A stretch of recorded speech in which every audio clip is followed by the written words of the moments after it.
아모스 8장 1절입니다. 이 8장 1절서부터 내일 말씀인 9장 10절까지 이제 두 가지 환상입니다. 앞에 세 가지 환상을 받고 이제 두 가지 환상이 남아 있는데 임박한 파멸의 확실성을 보여주는 그런 환상입니다. 그 첫 번째로 오늘 말씀 8장 1절로 14절은 금방 읽은 것처럼 여름 과일 한 광주리의 환상인데요. 이 네 번째 환상에 속해요. 그런데 그 2절을 보면 하나님이 이렇게 이야기를 합니다. 내가 무엇을 보느냐? 그러자 아모스가 대답을 하는데 이 아모스의 대답은 1절에서 봤던 것, 그러니까 1절하고 2절이 여름과일 한광주리인데 2절은 하나님이 묻는 것에 대한 대답이고 1절은 그 본 것을 묘사하는 그런 내용이에요. 그래서 여름 광주리, 여름 과일 한광주리라고 대답을 하죠. 근데 그 대답을 들으신 하나님이 2절 하반절부터 3절에 이스라엘의 끝이 이르렀다라고 이야기를 하면서 그날의 궁전의 노래가 애곡으로 변하고 곳곳에 시체가 쌓일 것이다라고 합니다. 결국 이 여름 과일 한 광주리는 여름의 끝이 왔다 하는 것을 알리는 상징이에요. 그러니까 우리는 여름 과일 한 광주리 하니까 뭐가 떠오릅니까? 뭐 수박도 참외도 뭐 이런 거 떠오르잖아요. 포도 같은 거. 그런데 이게 여름의 끝이다라는 것을 말을 하고 있는 거예요. 한물이 가고 있다는 것을 말하고 있는 겁니다. 그것처럼 왜 하나님이 하나님의 선민인 이스라엘에게 이런 일이 일어나야만 하는가 하는 것을 설명하는 내용이 오늘 말씀이다. 그래서 1절로 3절은 그런 배경적인 이야기이고요.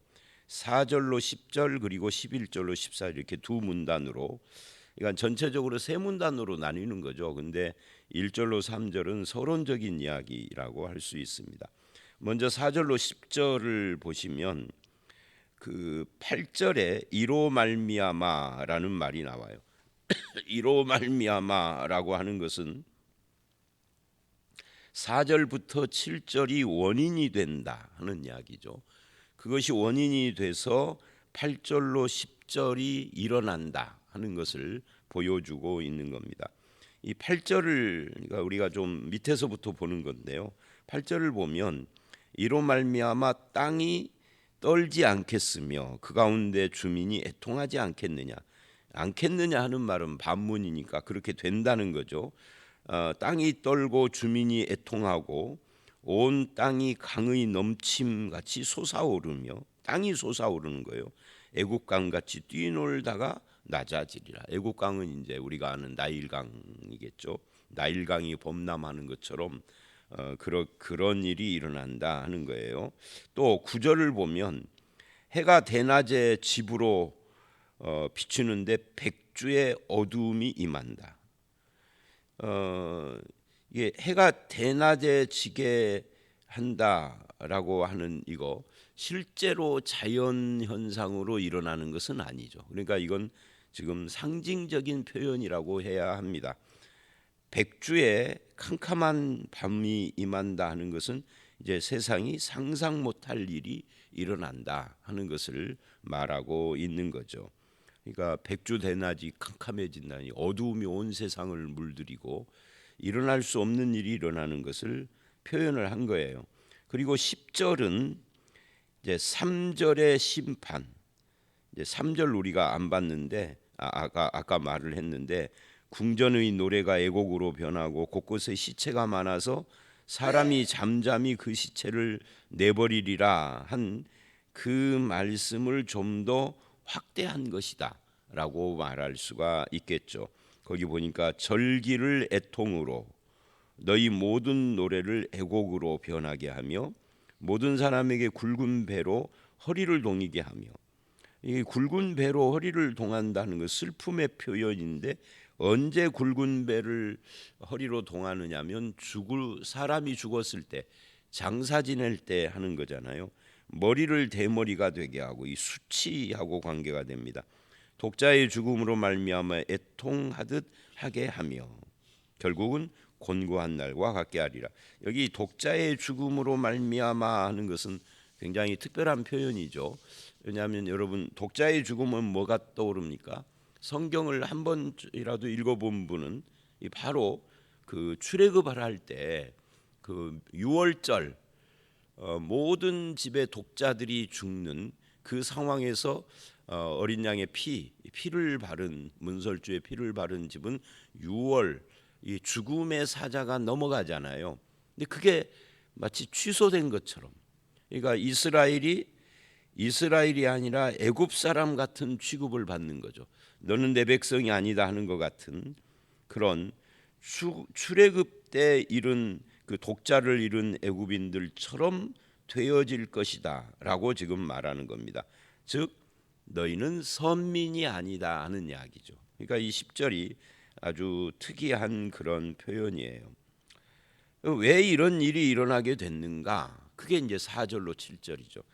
이 8절로 10절은 이해하기가 어려운 말씀들이 아니에요. 그냥 이런 엄청난 고통과 심판이 그들에게 임하고 결론적으로 너희는 선민이 아니다라고 할 것이라는 건데, 문제는 이유입니다. 왜 이렇게 됐느냐?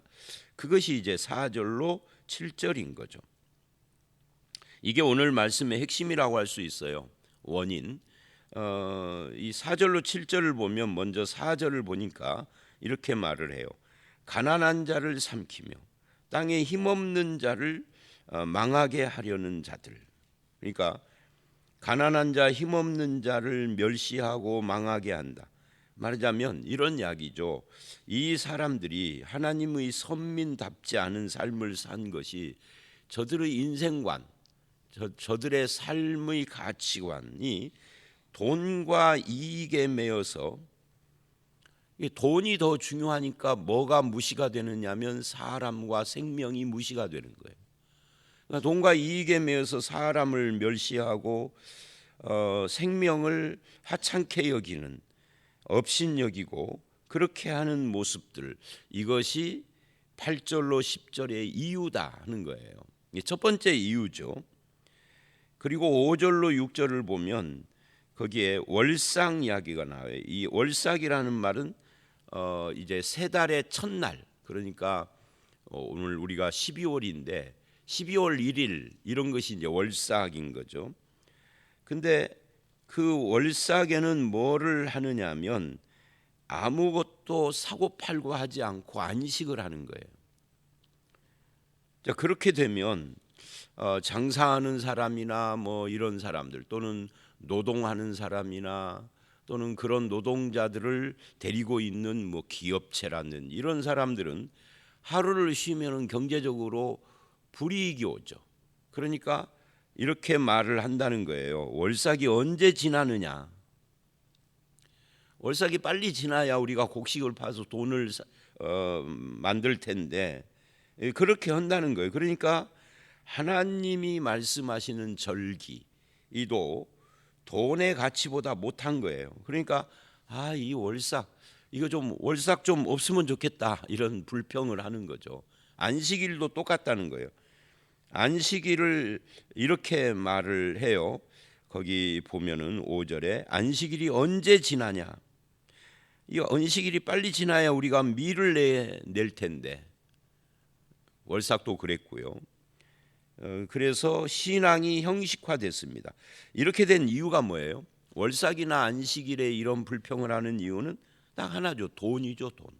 그러니까 5절도 돈, 그러니까 4절도 돈, 가난한 자를 삼키고 힘없는 자를 망하게 하는 것도 돈 때문에 그러는 거고, 월삭이나 안식일에 불평을 하는 것도 돈 때문에 그러는 것이다 하는 이야기입니다. 여기서 이제 이 본문과 상관없이 월삭 이야기를 좀 해야 되겠죠. 오늘날은 월삭이 있나요, 없나요? 없어요. 오늘 구약이 아니잖아요. 우리는 이스라엘도 아니고요. 월삭이 없습니다. 안식일은요? 안식일도 없습니다. 안식일 대신 우리는 주일을 지키죠. 이 안식일의 의미는 안식에 있는데 인간이 안식을 잃어버린 건 죄 때문에 그래요. 죄와 사망과 그것을 권세로 쥐고 우리를 지배하려고 하는 사탄과 세상과 이런 것 때문에 인간이 안식이 없는데, 예수께서 오셔서 죄는 십자가에 못 박고 사망은 부활로 처리하고, 그래서 사탄의 무기를 뺏어서 우리가 예수 안에 있으므로 더 이상 사탄의 지배를 안 받아 안식이 이루어졌죠. 뭘로요? 십자가와 부활로. 그래서 부활의 날을 지키는 겁니다. 그러니까 안식일이 성취가 된 거예요, 예수 안에서. 그래서 예수님을 안식일의 주인이라고 그러죠.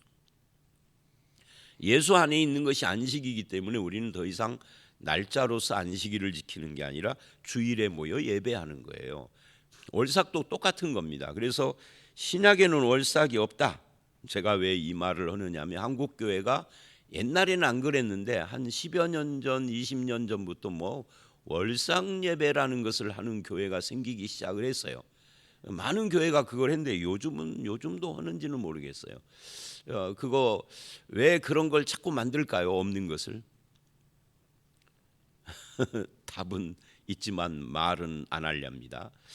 다만 오늘 본문에 월삭에 불평하고 안식일에 불평하는 거 뭐 때문이라고요? 돈 때문이라고. 왜 월삭 없는 것 만들까요? 네, 그것 때문에 그럽니다. 결국은 뭐 다른 이유 없죠. 뭐 그것 때문이에요. 그러니까 다시 와서 구약의 이 아모스 시대 사람이나 오늘 우리들이나 항상 돈이 중심이 돼 가지고 사람을 멸시하고 하나님의 말씀을 멸시하고 이런 일들을 한다 하는 것을 지금 이렇게 말을 하는 거예요.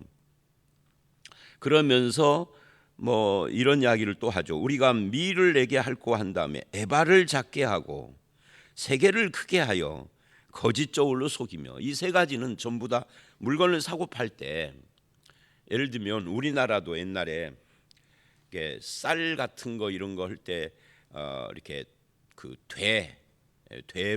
되말 이런 걸로 했잖아요. 속에 그 겉으로 보기에는 똑같은데 속을 살짝 좀 아랫력을 조금 높여 놓으면은 이게 이제 그 쌀을 조금 주고 값은 제값을 받고 이런 일을 한다는 거죠. 세계를 크게 하고 그러니까 이것도 다 돈이에요. 거짓 저울로 속이고 있다. 그러니까 4절 5절 전체가 이 돈 문제예요. 돈 때문에 이런 일들을 저지르고 거짓을 사람을 속이고 에바의 용량과 저울의 무게를 조작을 한다 그 말이에요. 에바는 곡식의 부피를 재는 거예요.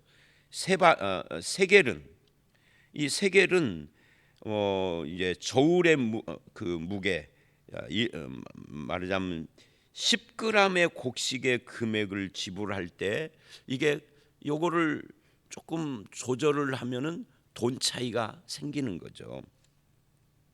우리나라도 저울 가지고 조작을 많이 했었잖아요. 요즘은 이제 조금 뭐 이렇게 포장으로 많이 하고 그러는데, 저 남부 시장이나 또는 모래내 시장이나 서부 시장 같은 데 가면 요즘도 혹시 뭐 되는 안 쓰겠죠.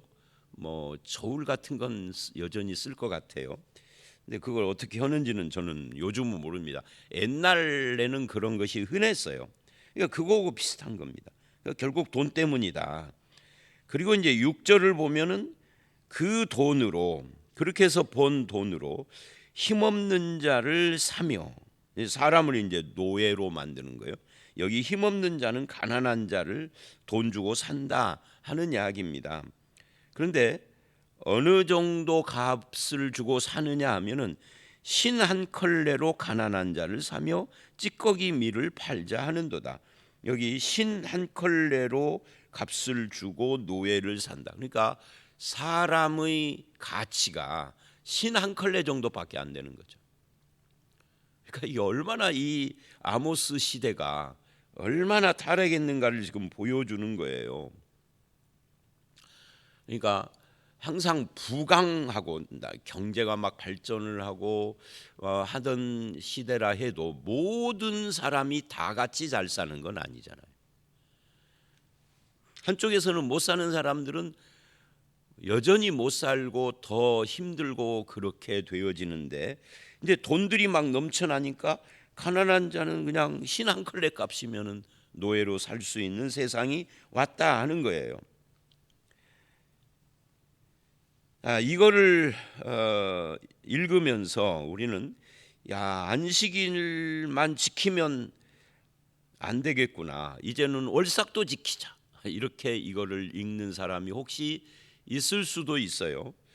그런 것이 아니라 이 말씀은 결국 돈이 중심이 된, 하나님을 믿는다고 하지만 속으로 들어가면 돈을 섬기는 그런 세상에서 어떤 일들이 일어나는가, 말씀을 왜곡하고 사람을 하찮게 여기고 생명을 귀한 줄로 모르고, 그리고 하나님을 예배하는 것을 귀찮게 생각을 하고 안 할 수는 없고, 왜냐하면 이 구약 시대는 주변 사람들이 다 하나님을 믿는다고 하는데 나만 안 한다고 할 수가 없잖아요.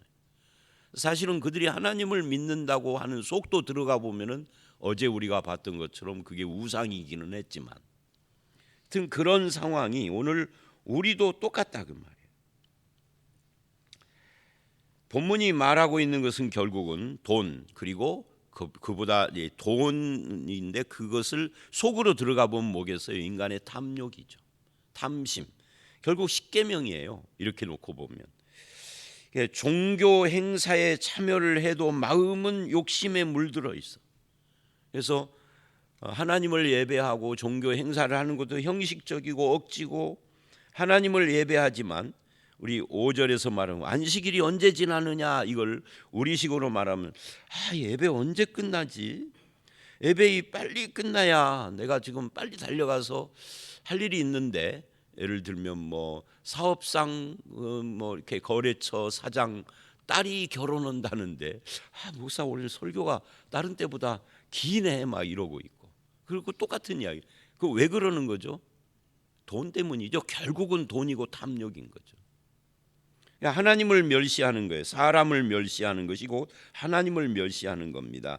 그리고 가난한 자의 아픔을 모르고 그 인격을 무시하고, 이런 것들이 이 탐욕이 내 마음을 지배하고 있다. 그래서 결국은 우리는 탐욕의 노예가 됐다. 그러므로 이로 말미암아 하고 8절 이하의 10절까지 땅이 떨지 않겠느냐, 주민이 애통하지 않겠느냐, 내가 해를 대낮같이 지게 하며 백주의 땅을 캄캄하게 하고, 그리고 너희가 절기를 애통으로 노래를 애곡으로 변하게 하고, 뭐 독자의 죽음으로 말미암아 말하자면 너희는 내 백성 선민이 아니다까지 간 거예요.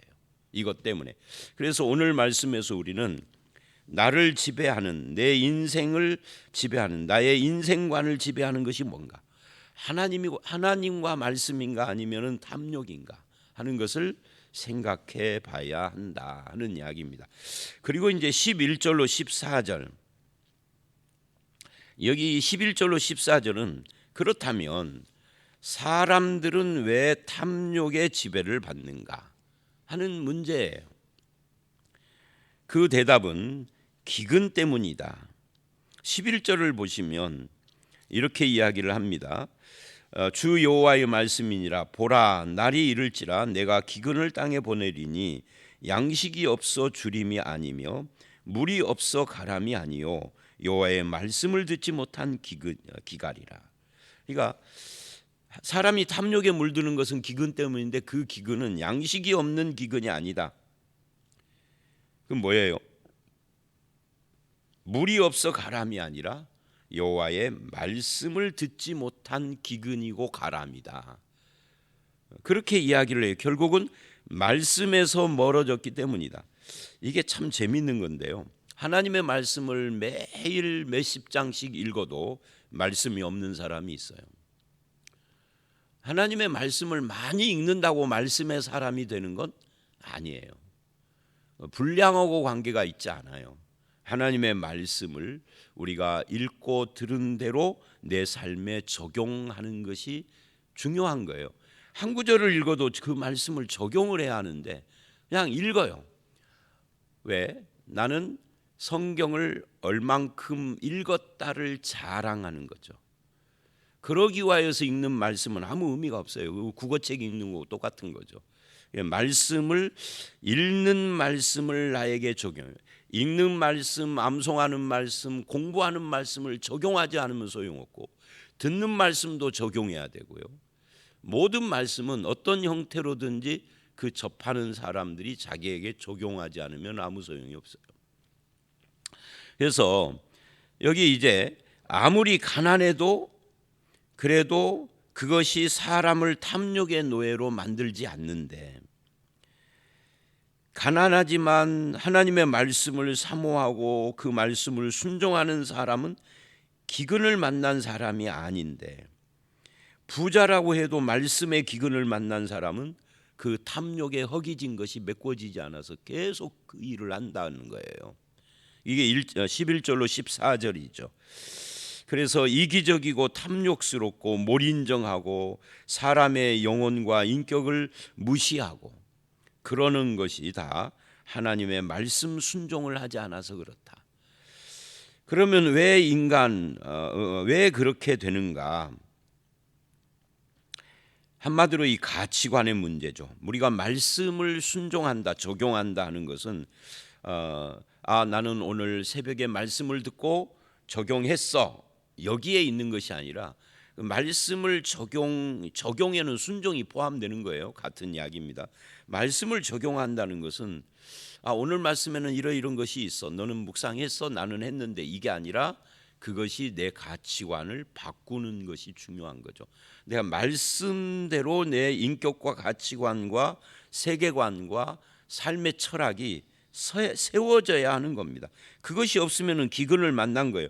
말씀을 엄청 묵상을 하는데 영혼에 기근이 있는 거죠. 그래서 이 말씀을 우리가 늘 묵상하여서 내 삶에 적용을 하고 나의 가치관이 형성이 돼야 한다 하는 것을 여기서 알 수가 있습니다. 그리고 이제 12절 이하를 보시면 이렇게 이야기를 합니다. 사람이 이 바다에서 저 바다까지 북쪽에서 동쪽까지 비틀거리며 여호와의 말씀을 구하려고 돌아다녀도 얻지 못하리니. 이게 참, 그러니까 말씀에 기갈이 오고 이것이 적용이 안 되고 내 가치관이 안 되는 이유가 말씀을 사모하지 않아서가 아니에요. 아무리 기쓰고 말씀을 구해도 못 얻어요. 이게 왜 이럴까요? 말씀을 싫어하는 사람이 아니에요. 말씀을 구하려고 이 바다에서 저 바다, 북쪽에서 동쪽까지 비틀거리며 구하러 다녀도 그 말씀을 얻지 못해요. 왜 이럴까요? 이게 이제 말씀을 아무리 들어도 그것을 자기에게 적용하지 않기 때문이고, 그 말씀을 나는 적용했는데요 라는데, 그럼 적용했는데 왜 4절로 7절 같은 삶을 사니 너는? 그건 적용이 안 된 거죠. 그러니까 말씀을 듣고 적용을 했으면, 그러니까 이런 거죠. 우리가 테이블을 둘러 앉아서 말씀을 나누고 커피를 홀짝거리며 뭐 나라가 어쩌고 뭐 이런 이야기도 오고, 공의와 정의 이야기를 아모스의 주제는 정의와 공의잖아요. 이런 이야기를 하면서 윤석열이 탄핵이 어쩌고 오는데, 돌아 앉으면은 지 주변 사람들에게는 이렇게 이 4절로 7절 같이 지가 행한다는. 그러니까 이걸 우리는 내로남불이라고 그러잖아요. 다른 사람들을 향하여서 적용을 하는데 자기는 이걸 적용 않고 있잖아요. 이 삶을 살고 있잖아요. 말씀을 즐기지 말씀으로 삶을 살지는 않는 거예요.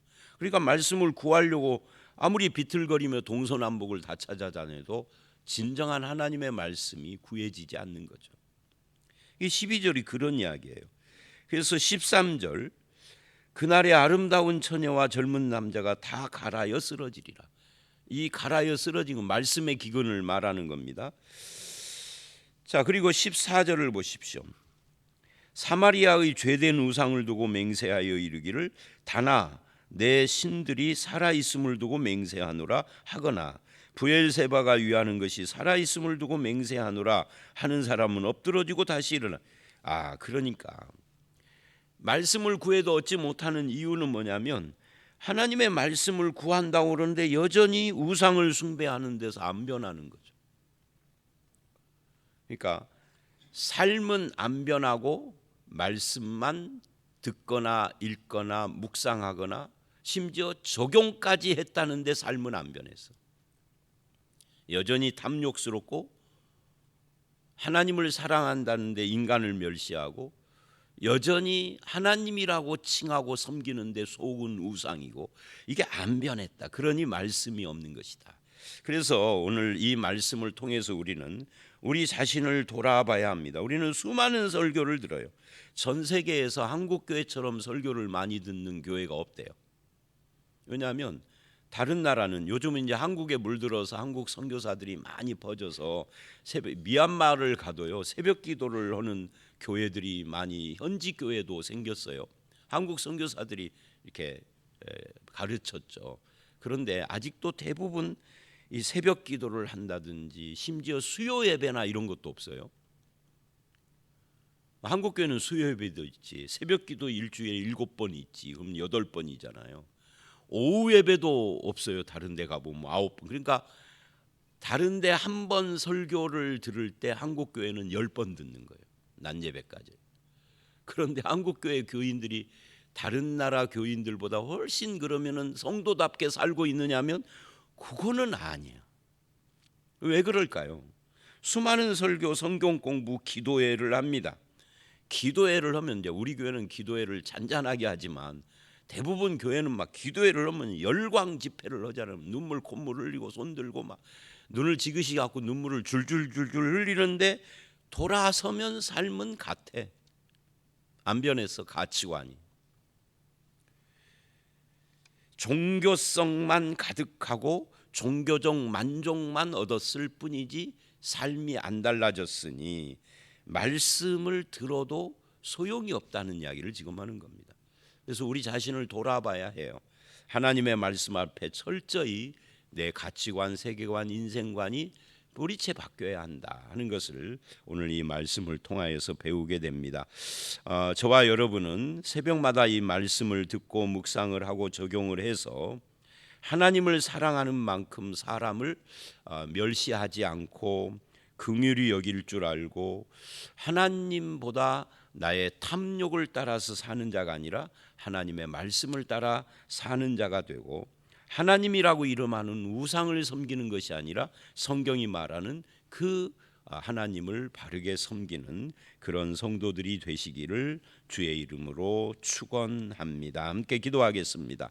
하나님 아버지, 그렇습니다. 하나님께서 이스라엘을 심판하며 너희가 나의 백성 선민이 아니라고까지 그렇게 선언하는 이유는 저들이 가난한 자를 멸시하고 힘없는 자를 망하게 하고 하나님을 예배하는 것을 지겨워하며 신 한 컬레로 사람을 사고 파는 그런 탐욕에 물든 자들이었으며 말씀을 구해도 구해지지 않는 이유는 그 말씀을 적용하여 삶이 변하고 가치관이 달라지고 아버지 하나님 그 뿌리부터 새 사람으로서의 삶을 살지 못하기 때문인 것을 알았습니다. 말씀의 기근을 만난 이 세상에서 하나님의 생명의 말씀을 가진 자로서 하나님 사랑, 이웃 사랑, 그리고 주님께서 우리와 함께하는 것을 바라보며 탐욕을 내려놓고 오직 주의 뜻을 세우는 그런 삶을 살아가는 우리 모두가 되게 해 주시옵소서. 예수님 이름으로 기도드렸사옵나이다. 아멘.